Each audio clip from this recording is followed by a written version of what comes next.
محترم حضرات، کل کی مجلس میں حضرت عمر رضی اللہ تعالیٰ عنہ نے ایک بندے کو جو 3 نصیحتیں فرمائی تھی، ان میں سے پہلی نصیحت کا ذکر ہوا تھا۔ آج کی اس مجلس کے اندر بھی اسی نصیحت سے متعلق 2 باتیں عرض کی جائیں گی۔ وہ نصیحت کیا تھی؟ امیر المؤمنین حضرت عمر رضی اللہ تعالیٰ عنہ نے فرمایا، لا تلہک الناس عن نفسک فإن الامر یسیر الیک دونہ، کہ تجھ کو لوگ تیری ذات سے غافل نہ کر دیں، اس لیے کہ معاملہ تیری طرف لوٹے گا، ان کی طرف نہیں۔ آج پہلی بات یہ عرض کرنی ہے، بہت سے اللہ کے بندے ایسے ہیں جو گناہ کرتے ہیں، ناجائز کام کرتے ہیں، رب العالمین کی نافرمانیاں کرتے ہیں، رات دن وہ کیا ہے گناہ پہ گناہ کیے جاتے ہیں، لیکن ان کا نفس ان کے سامنے ایسی تعویلیں کرتا ہے کہ وہ گناہ کو گناہ ہی نہیں سمجھتے۔ بہت سے اللہ کے بندے ہیں، سود کھاتے ہیں، رشوت لیتے ہیں، رشوت دیتے ہیں، نمازیں چھوڑتے ہیں، مسجدوں میں نہیں آتے، چوریاں کرتے ہیں، دوسروں کی جائیداد پہ ڈاکہ ڈالتے ہیں، ظلم کرتے ہیں، اور بہت سے باطل فرقے بھی ہیں جو قرآن و حدیث کے اندر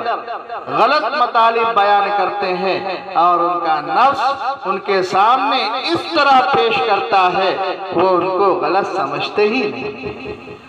اور بہت سے امت میں ایسے بندے بھی ہیں جو فرقہ باطلہ کے غلط مطالب کو صحیح سمجھنے لگتے ہیں، حالانکہ انہوں نے قرآن و حدیث کے اندر،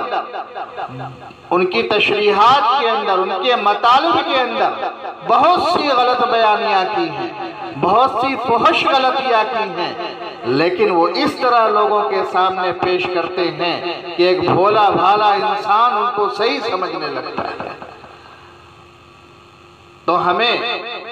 اگر ہمارا نفس ہمیں مجبور کرتا ہے گناہ کرنے پر، رب العالمین کی نافرمانی کرنے پر، احکم الحاکمین کے ساتھ غداری کرنے پر اگر ہمارا نفس مجبور کرتا ہے، تو ذرا مسلمانوں ہمیں اپنے نفس سے یہ بات پوچھنی ہے، یہ بات پوچھنی ہے کہ اے نفس ذرا تو بتا کہ کیا جو تو یہ غلط کام ہم سے کرواتا ہے، کیا رب العالمین کی بارگاہ میں کھڑا ہو کر، احکم الحاکمین کی بارگاہ میں کھڑا ہو کر، کیا وہاں بھی یہ غلط تعویلیں کرے گا؟ اور کیا یہ تمہاری غلط تعویلیں وہاں چل جائیں گی؟ ذرا اپنے نفس سے پوچھو۔ اگر نہیں کر سکتے اور یہ تعویلیں وہاں کام نہیں آ سکتی ہیں، تو پھر مسلمانوں برملا اپنے نفس کو مخاطب کرو، برملا اپنے نفس کی طرف متوجہ ہو، اور اپنے نفس سے کہو، اے کمبخت، اے ظالم، جب تم رب العالمین کے سامنے یہ غلط تعویلیں نہیں بیان کر سکتے، تو پھر ہماری زندگی کیوں تباہ کر رہے ہو؟ ہمیں رب العالمین کا نافرمان کیوں بنا رہے ہو؟ ہمیں گناہ میں کیوں مبتلا کر رہے ہو؟ ہمیں معصیت میں کیوں مبتلا کر رہے ہو؟ ہماری آخرت کی زندگی کیوں برباد کر رہے ہو؟ ذرا اپنے نفس سے کہو۔ شہید اسلام محدث وقت حضرت مولانا یوسف لدھیانوی نور اللہ مرقدہ فرماتے ہیں، میں نے قادیانیوں کو بہت سی مرتبہ لکھا ہے کہ اے لوگوں، اگر تم قرآن و حدیث کے اندر غلط تعویلیں کرتے ہو، غلط تشریحات کرتے ہو، غلط مطالب بیان کرتے ہو، تو ذرا سوچ لو، یہ سوچ لو، یہ سوچ کر غلط تعویلیں کرو کہ کل قیامت کے روز جب تم اللہ رب العالمین کی بارگاہ میں کھڑے ہوگے، اللہ رب العزت کا سامنا ہوگا، تو کیا تم وہاں کھڑے ہو کر یہ غلط تعویلیں بیان کر سکتے ہو؟ اگر نہیں کر سکتے تو اپنے نفس سے کہو، تم مجھے دھوکہ کیوں دیتے ہو؟ تم مجھے فریب میں کیوں مبتلا کرتے ہو؟ تو مسلمانوں، ہر بندہ اپنا جائزہ لے، ہر بندہ اپنے نفس کو مخاطب کرے کہ کیا تم اللہ رب العزت کی بارگاہ میں یہ جواب دے سکو گے؟ تو پھر دیکھو یہی ایک نصیحت ہے حضرت عمر ابن خطاب رضی اللہ تعالیٰ عنہ کی۔ اگر سچ کہا جائے کہ یہی ایک بابرکت نصیحت ہے، اگر بندہ عمل کرنے پر آ جائے تو اس کو جھوٹ بولنے سے چھڑوا دے، نماز چھوڑنے سے اس کو بچا لے، نماز چھوڑنے والوں کو نماز پڑھنے پر مجبور کر دے، سود کھانے والوں کو سود چھڑوا دے،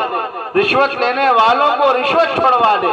زنا کرنے والوں کو زنا سے بچا لے، حرام کام کرنے والوں کو، ناجائز کام کرنے والوں کو، رب کی معصیت کرنے والوں کو، رب العالمین کی نافرمانی کرنے والوں کو تمام گناہوں سے بچا کر اللہ کا قرب عطا کر دے اگر بندہ اس نصیحت پر عمل کرنے آ جائے۔ دوسری بات جو مجھے عرض کرنی ہے وہ یہ ہے کہ مسلمانوں ذرا تنہائی میں بیٹھا کرو، روزانہ جتنا بھی ہو سکے، 1 گھنٹہ نہیں بیٹھ سکتے، آدھا گھنٹہ نہیں بیٹھ سکتے، 10 منٹ رب العالمین کی طرف متوجہ ہو کر بیٹھو، اپنے پورے دن کا جائزہ تنہائی میں بالکل یکسو ہو کر بیٹھو۔ آج ہم نے جو دن بھر کام کاج کیے ہیں، لوگوں کے ساتھ ملاقاتیں کی ہیں، یا لوگوں کے ساتھ ہم نے بات چیت کی، ان کے ساتھ معاملات کیے ہیں، یا جو بھی ہم نے دن کے اندر 24 گھنٹے میں ہم نے کیا ہے، ذرا نفس کو مخاطب کر کے ہم جائزہ لیں کہ آج کے 24 گھنٹے کا عمل اس نصیحت کے مطابق ہو رہا ہے نہیں ہو رہا ہے، اور کیا یہ اعمال ایسے ہیں کہ ہم اللہ رب العزت کی بارگاہ میں اگر سوال ہوگا تو جواب دے سکیں گے، وہاں ہمیں پیش ہونا ہوگا تو وہاں جواب دے سکیں گے؟ ذرا تنہائی میں بیٹھ کر سوچو، اگر نہیں ہے، اگر اس نصیحت کے مطابق عمل نہیں ہو رہا ہے اور رب العالمین کی بارگاہ میں کھڑے ہو کر ہم جواب نہیں دے سکتے تو مسلمان توبہ کرو، استغفار پڑھو، رب العالمین کے سامنے ندامت کے آنسو بہاؤ، اپنی زندگیوں کو بدلنے کی کوشش کرو، گناہوں کو چھوڑو، بہت گناہ کر لیا ہے ہم نے، اس نصیحت پر عمل کرنے کی کوشش کرو۔ اللہ تعالی ہم سب کو اس بابرکت نصیحت پر عمل کر کے ہماری دنیا بھی کارگر بنائے، آخرت بھی کارگر بنائے، اور ہر وقت ہمیں